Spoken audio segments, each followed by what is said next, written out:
आज सुबह से ममता की खुशी का ठिकाना न था। वो पूरे घर आंगन में खुशी से उछलती कूदती इतराती घूम रही थी। सदा हम उम्र बच्चों से ज्यादा गंभीर रहने वाली ममता को आज इतना प्रसन्न देखकर उसकी माँ राधा भी बेहद खुश थी। इतनी सारी खुशियाँ लेकर आया था रक्षाबंधन का त्योहार। ममता का एक बड़ा भाई था दीपक। दीपक स्वभाव से चंचल, गैर जिम्मेदार और बेहद खर्चीला था, जबकि ममता का स्वभाव दीपक से बिल्कुल विपरीत था। वो अपनी जिम्मेदारियों को भली भांति समझती थी, घर के काम में सदा माँ की मदद करती थी, साथ ही साथ मन लगाकर पढ़ाई भी करती थी।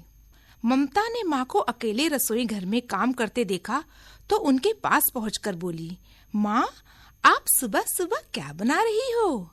आज तो हमारे विद्यालय की छुट्टी है। राधा ने हंसकर जवाब दिया, तेरे लिए खीर और पूड़ी बना रही हूँ, तुझे बहुत पसंद है ना? ममता खुश होकर मासूमियत से बोली, माँ, दीपक दद्दा को भी बहुत भाती है खीर और पूड़ी। राधा प्यार से बोली, हाँ, तभी तो मैंने रक्षाबंधन के शुभ अवसर पर तुम दोनों भाई बहन के पसंद वाले पकवान बनाए हैं। अब जल्दी से जाकर नहाकर तैयार हो जाओ, फिर राखी की रस्म पूरी करेंगे।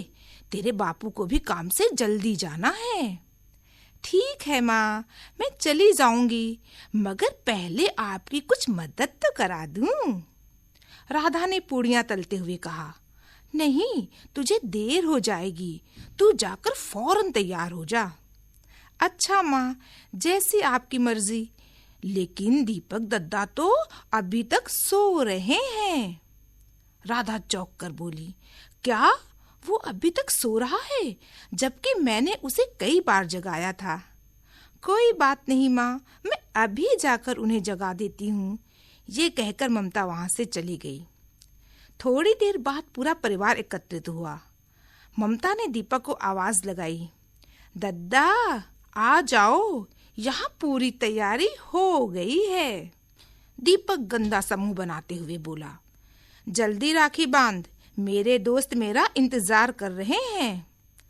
ममता ने भाई के तिलक लगाया और राखी बांधकर उसका मुंह मीठा कराया, मगर बदले में दीपक उसका मुंह मीठा कराए बगैर ही भागकर जाने लगा तो राधा उसे रोकते हुए बोली, अपनी बहन को उपहार नहीं दोगे?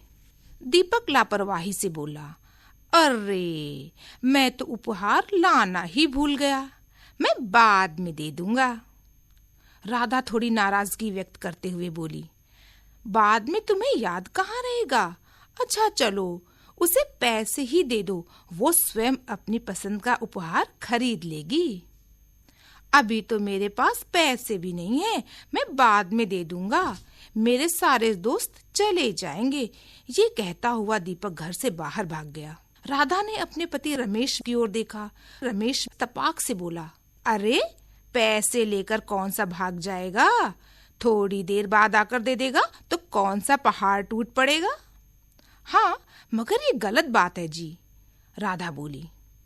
माँ पिता के बीच बात बिगड़ती देखकर ममता बीच बचाव करते हुए बोली, मुझे कोई जल्दी नहीं है माँ, बापू सही ही तो कह रहे हैं। इसके बाद रमेश नाश्ता करके काम करने के लिए सीधे खेत की ओर चल पड़ा। शाम हो गई थी। ममता अपने गुल्लक में कुछ पैसे रख रही थी। ये ममता की पुरानी आदत थी। उसे जब कहीं से भी पैसे मिलते थे वो कभी भी उसे अपने ऊपर खर्च नहीं करती थी। उसे तो पैसा जमा करने का शौक था। वहीं दीपक अब तक ना जाने कितने ही गुल्लक बना चुका था, फिर उन्हें फोड़कर सारे पैसे उड़ा देता था। पैसे खत्म होने के बाद बेहद चालाकी के साथ वो ममता से ये कहकर पैसे मांगता, देखना, अब की बार मैं तेरी तरह अपना नया गुल्लक भर कर दिखाऊंगा, बस तो इस बार कुछ पैसे दे दे। ममता जोश से भरकर बोलती, ठीक है दद्दा, ये पैसे आप रख लो, अब से हम दोनों पैसे इकट्ठे करेंगे, फिर देखेंगे किसके पास ज्यादा पैसे हैं। ऐसे ही दीपक उसे बहलाकर पैसे लेता रहता था। उधर रमेश भी उसकी उल्टी सीधी जिद पूरी करता रहता था, जिसके चलते वो बहुत बिगड़ गया था। राधा कभी कभार विरोध जताती तो रमेश ये कहकर टाल देता था, मेरा एक ही बेटा है, मैं उसकी मांग पूरी नहीं करूंगा तो कौन करेगा भला। इकलौते बेटे के चलते उसकी हर जायज नाजायज मांग रमेश पूरी करता फिरता था। तभी अचानक वहां राधा आ गई। ममता के सिर पर हाथ फेरती हुई वो बोली, अरे लगता है तेरे दद्दा ने पैसे दे दिए हैं। हाँ माँ, ये देखो। ये कहते हुए ममता ने सारे पैसे माँ की हथेली पर रख दिए। राधा को कुछ गड़बड़ लगी। दरअसल रमेश ने उपहार खरीदने के लिए दीपक को 100 रुपए दिए थे, मगर ये तो मात्र 25 रुपए थे। राधा ने शाम को रमेश के आने पर दीपक से पैसों के बारे में पूछा तो वो बेफिक्र होकर बोला, बाकी पैसे मैंने खर्च कर दिए हैं। राधा कुछ बोलती इसके पहले रमेश ने कहा, जाने भी दो, बच्चा ही तो है, पैसे खर्च कर दिए तो इसमें इतना बवाल मचाने वाली क्या बात है। तुम कहो तो ममता को बाकी के पैसे मैं दे देता हूँ। बात पैसों की नहीं, बात आदत की है। मगर रमेश ने हमेशा की तरह उसकी एक ना सुनी और दीपक के साथ वहां से उठकर चला गया। एक दिन बहुत जोरों की बारिश हो रही थी। दीपक अपने कुछ दोस्तों के साथ बारिश में भीगने लगा। बहुत देर तक उसे भीगता देखकर राधा बोली, दीपक बेटा, बहुत देर से बारिश में भीग रहे हो, तबीयत खराब हो जाएगी। देखो तुम्हारी परीक्षाएं भी करीब हैं, अपनी पढ़ाई पर ध्यान दो। अगर तबीयत खराब हो गई तो परीक्षाएं कैसे दे पाओगे? महीनों की मेहनत बेकार जाएगी और फिर तेरे बापू का दिल भी कितना दुखेगा। मगर दीपक ने माँ की बात अनसुनी कर दी। राधा जानती थी कि रमेश पूरे दिन भूखे प्यासे खेत में सिर्फ इसलिए काम करते हैं कि दीपक को ठीक प्रकार से पढ़ा सके, ताकि वो बड़ा होकर कोई अच्छी सी नौकरी कर सके। मगर दीपक को इस बात का जरा भी एहसास नहीं था।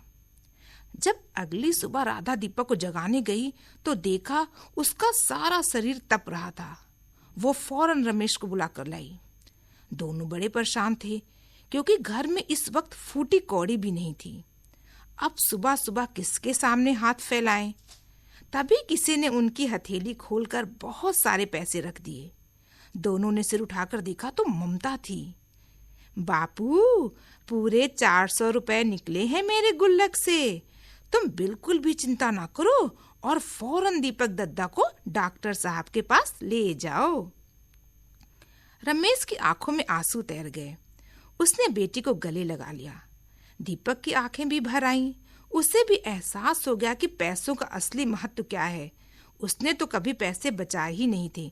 जरूरत पड़ने पर आज बचत के पैसे ही काम आने वाले थे।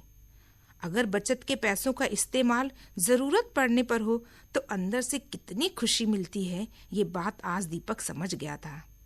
इच्छाओं का क्या है, ये तो कभी भी पूरी नहीं होंगी।